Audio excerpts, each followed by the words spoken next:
Good morning, traders. Captain Jim James here with your daily brief. The market is slow. Outside of trading opens and closes and alerts that I get on stocks, there really isn't much going on. I did speak to a friend who told me that there's a lot of money coming into the market right now to just hang tight and that it is going to go up in a big way. Now, all this consolidation that we've had, we still might get a dip today, tomorrow, into the end of this week. Today, we do have CPI numbers coming out at 8:30 this morning. You can see it right down here, core CPI, and then the consumer price index. We also have claims on Thursday, and these are really the 2 days where we're going to get some news here that talks about inflation and probably the best chance for some volatility or even the market pulling back a little bit, especially Nasdaq. Let's take a look at ES today, but these numbers work as well for SPY. Expect that we're going to test this 44.24 and then make a move down to 44.23, 44.15. And if we break through here, it is possible we can come down and bounce off this 43.83. This support level here is changing every day. I think it was like 43.7 yesterday, somewhere down in here. But as time passes, we're moving on up. And then, of course, down below, everybody would really like to see a dip down here. We'll call this today, or let's say today and tomorrow, 43.36. I'm not expecting much out of ES today. I am expecting some form of a pullback, even though we do have on a larger time frame. You can see in this area here, we've had a lot of consolidation and then more here. This looks like it's building for a larger move up. But I still expect us to make maybe one more dip down here before we make that move to 450. Later in the week, I'm going to try to plot out what Goldman Sachs was saying, that we could see 470 by end of year. I don't think that's off the table for a holiday push come November and December. And I don't think 450 is off the table either. Maybe we make one more run to 450, have a big sell-off end of August or the first couple weeks of September. Ride that into October. At that point, we'd be coming back down around 440. And we could put another 30 points on the board easily from that point, let's call it mid-October to December, January 1. It's still a reach to get to 470, but those cards are definitely on the table. We've already talked earlier in the week about infrastructure bills. We've talked about money coming into more stimulus. They're going to call it something different. I don't think that the Fed is willing to stop or willing to begin tapering either. I think that might be the trigger. If they go to, I think, Wyoming or whatever, and do their little secret meeting. If they were to come out and say that they're not going to be tapering or are not considering tapering for quite some time, that's going to give that rip and boost to the market that is unexpected right now to get up to that 450.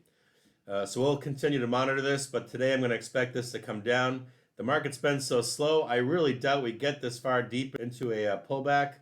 As you know, these pullbacks and these all-time highs, they're like molasses. It's really hard to be excited about this market right now. Let's take a look, one last closer look here. Let me get on a smaller time frame. I mean, this right here, this is coming from the 23rd of July, and we are now at August 11th. Even these pullbacks here, these are not substantial. If you made this same measured move here, down here to this 438.30 on the SPY, this really isn't too much, and we're really not that far off from this trend level down below here. Eventually over time, we are going to get to the point where we're going up in a big way. All this consolidation here is going to lead towards a rip higher. I shouldn't say is. There is a good chance, a good 70% chance that we're going to get a pretty big rip for this long of a sideways movement. So let's say we come down here to this 438.1, or even if we blasted through and hit right here at this point, I would not be holding, or I would not be bearish below this level at this point. You've had one long pullback. This, believe it or not, even though we've hit all-time highs, this is a pullback. No matter what you want to say about it, that's what it is. So I would be buying any of these dips down below. If you see anything coming down to 438.37, or even deeper. This would be sweet if you're a bull, if you could get down this deep right here and then just start buying yourself some call spreads. I do have some debit spreads on us coming down at some point over here. I'm assuming that at some point those are going to print. So I am bearish today and probably tomorrow, and then I'm looking for a rip much higher. Moving on to NQ. NQ is looking very bearish. Let me pull this out here a little bit so you can get a better viewpoint as to where we are. This is starting to look like NQ's rolling over, some sort of a slow-moving blow-off top. I've put some support lines down here. If we break this bottom one right here, I would start looking for 14,732 and possibly even lower to this 14,548. We really do have a point of no return here. It's going a little bit higher over time. It was 14,800 earlier in the week, and now it's somewhere around 14,904. But NQ profit taking is taking place. Expect the SPY to do slightly better over time, and I believe that IWM small caps is going to become the leader in the coming at least next 2, 3, 4 weeks. So let's get a little bit closer on this chart here and see what we're looking at. It's a good place to be looking. So at most today 15,074. Although I do think we start popping through this trading zone here. We might hold this 14,900 or 14,902 and start to bounce around here for the next move down. This might just be a slow bleed off rather than this doom and gloom where we just start burning straight down through these levels. So for today, let's call it 15,014 and 14,902. Expect to fall today into tomorrow, and then possibly even Thursday, Friday, we bounce around and consolidate inside this area. Now there is some consolidation in here, and there are small and mid-cap tech companies that are still reporting, and I think that leads to us doing the slow drop-off rather than this big plunge. We're going to save that big plunge probably for September 1, maybe even, you could even call it 8/21. We have OPEX, right? So you're going to have all of this gamma leaving big tech. So maybe you'll have that big drop off. Let's call it August 23rd. Mark that down in your calendar. Moving on to the Russell, the RUT, RTY, the Fat Pig. This guy over here has been a printing machine, okay? Let's scale this out a little bit here. Let's just take a look at the Russell, a larger time frame. We already know on a larger scale that the Russell's been printing like a printing machine since January. If you're buying any of these dips here, you're making some serious money. We called out this dip here, we called out this dip here, we called out this dip here. And we're about to come into another one. We are in this trend moving up right now. Although we are stuck in a small trading zone up in here, I am expecting a rip higher coming very soon.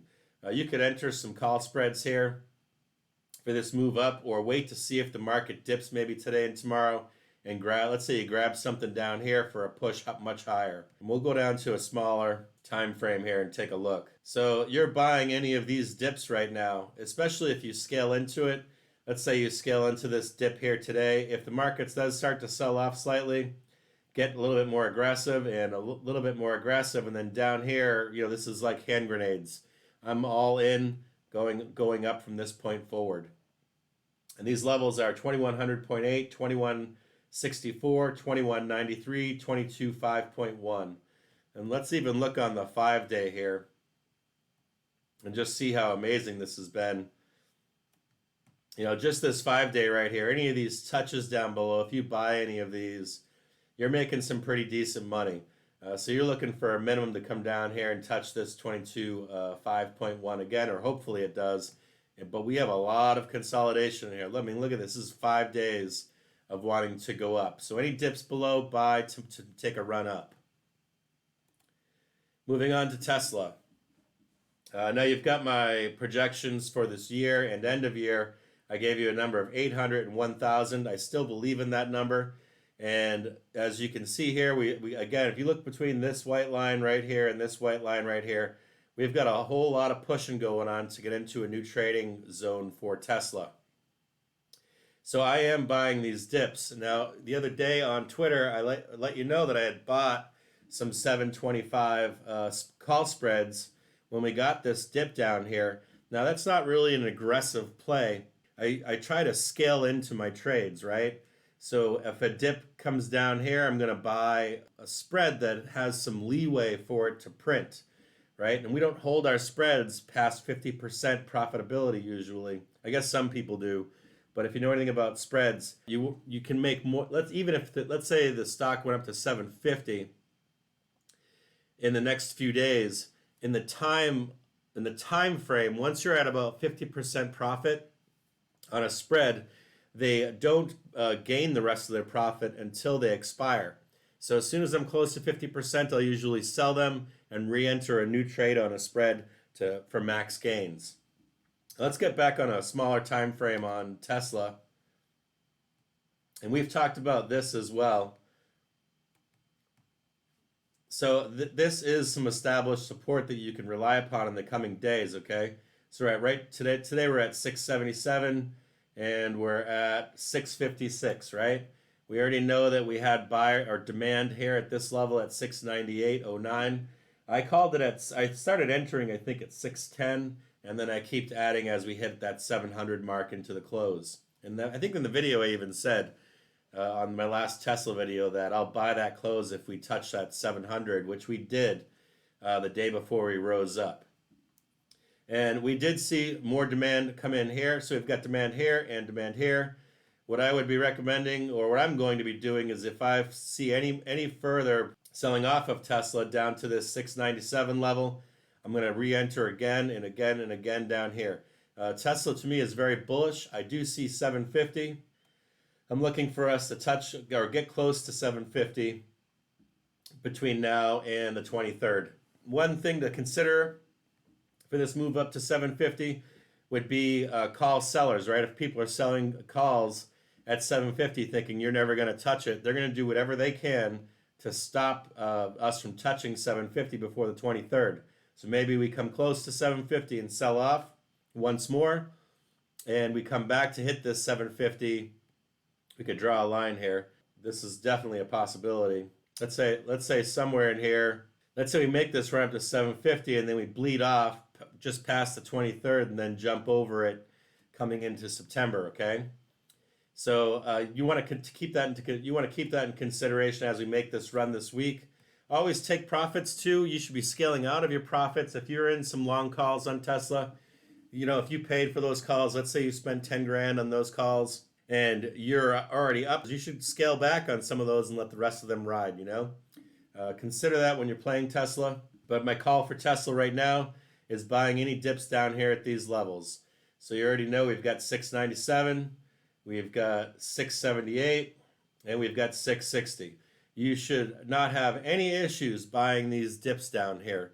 You should never be upside down right now buying any of these dips down here. You should always be up on your calls and your longs if you're following this dip buying strategy right now.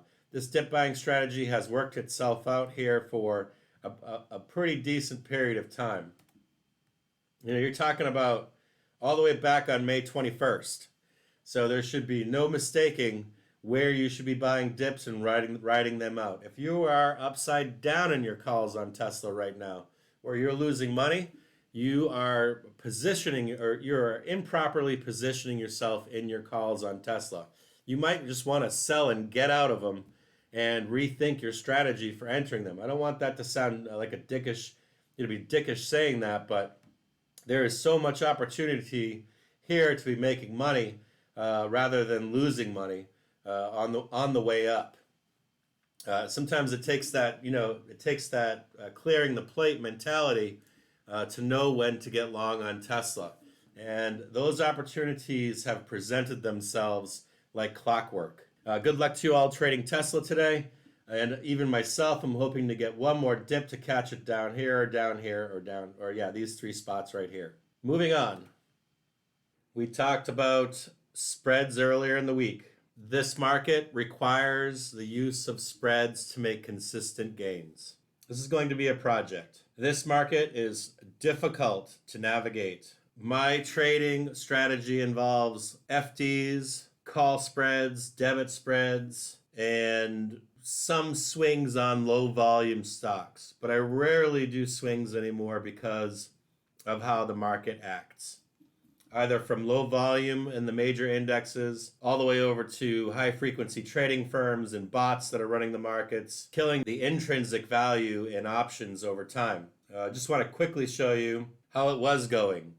You can see right here that we used to have nice peaks and valleys in stock prices or share prices.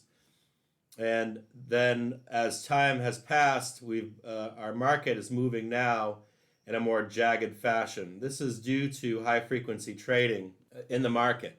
And so trading 1 to 3 month out swing trades has become almost fruitless. We're hitting all-time highs right now, and if you had bought a call 10 days ago that's now in the money, I guarantee it's not worth anything. So spreads is where it's at. I talked about a spread challenge earlier this week, and then I'm going to attempt to turn $100 into $100,000 in somewhere between 10 to 20 trades. Now, when I first started to learn about spreads, I watched all the videos, I read the books, I read the news articles, and when it came time to execute them, I still felt a little lost and scared, apprehensive to place them. What I turned to was a website called options.ai. Place the referral link in the bottom of this video. You can use that, or you can just sign up on your own. I have no affiliation with them. Also, you can execute these trades on any platform that you like, but even if you don't want to execute your trades with options.ai, they visually represent structuring these trades fast and very well. So I do still recommend that you sign up for options.ai to start learning how to play some spreads with me. Now, I'm not going to go into the details right now of my rules for trading spreads, my rules for trading and all that stuff until later videos, but there's going to be some homework to do from now until we get started with this project. So step 1 is going to be sign up for options.ai, link down below. I also put a link to right over here. This is the optionseducation.org website. I left a link for this website as well if you want to learn on a deeper level how these plays work. And then I also left a link to Project Finance. I don't know this guy at all, but he does a pretty good job of topically covering how spreads work. Now, the other homework this week, I want you to start becoming familiar with the SPY, ES. I want you to become familiar with IWM and the Nasdaq. I would prefer that you get involved in NDX or NQ. And then I want you to pick one stock that you're going to play regularly. I play Tesla. You can follow along with Tesla. You could pick Apple, Amazon, one stock that you can become intimate with. I want you to know all 3 indexes or major indexes. I want you to have one favorite stock. And then the last thing that you're going to do is you're going to create a watch list. I think I'm going to pay for a pro account on TradingView and send you guys like let's say 100 stocks with as a watch list with some alerts on them so that we can enter trades over time and maybe make 100K before the holidays. You'll have a nice gift to give to your loved ones and family members. Now, let's review this one more time. You're going to sign up for options.ai, even if you execute the trade somewhere else. I'm going to send $100 to this account. I'll wire it today. If you wire it, it's faster than ACH. They do. I think these guys charge you $25, and your bank charges you $25. I usually just call the broker or email the broker, and I email or call my bank and ask them to remove that charge. They almost always remove those charges when you're trading stocks or options or whatever you do. If you didn't know that, it's a nice little something to know. And that's in the account section. I think that I signed up for this account, and 24 hours later, I was approved. And so today I'll add the money here. So sign up for Options Day AI. We're going to start this in the next week at some point, probably Monday, Wednesday, or Friday, as long as you guys are all set up and ready to rock and roll. The other homework is going to be to set yourself up with a free TradingView account. I want you to start setting some support and some major support and resistance lines on ES, on the RUT, which is IWM, and on NDX or NQ, which is the Nasdaq. Pick yourself one stock, right? We talked about that one stock. And then you're going to have to go off on your own to at least get a basic understanding of spreads, of butterflies, of iron condors, debit call spreads and credit call spreads, debit put spreads and debit call spreads. You don't need to know all of the inside mechanics. I'm going to give you a rough overview as the weeks progress, how these things work.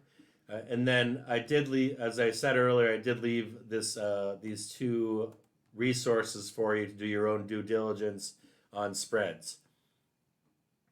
Now, just getting back to Options AI, once you sign up for this and you're approved, you're going to be able to come through here and start checking it out. You can type in SPY, let's say, and then you can pick the time that you want to put on your spread.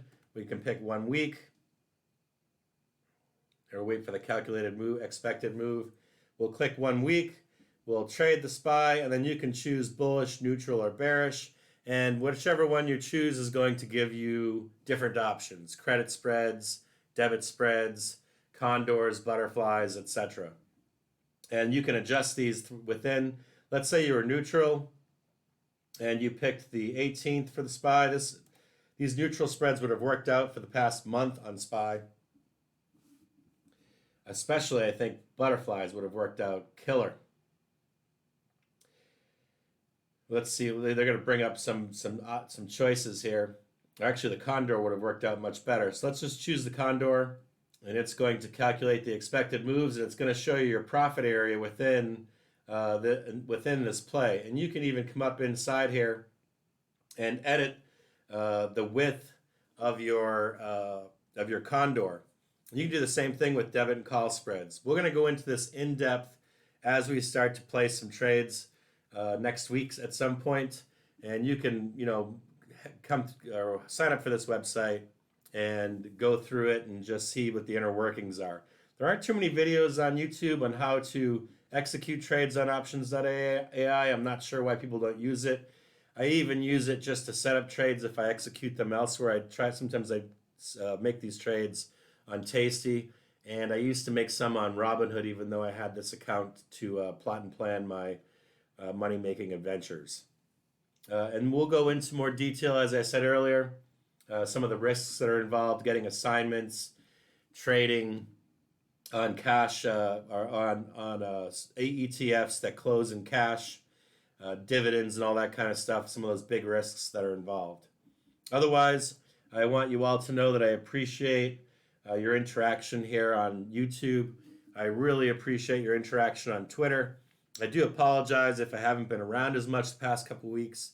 The market has just been so slow that I'm really only playing the opens, the closes, any of these watch list alarms that I get. So hopefully this is going to change in the next coming weeks. And hopefully the SPY doesn't go down too much so that we can start a spread on the SPY looking for the next move up. All right, talk to you all soon. Later.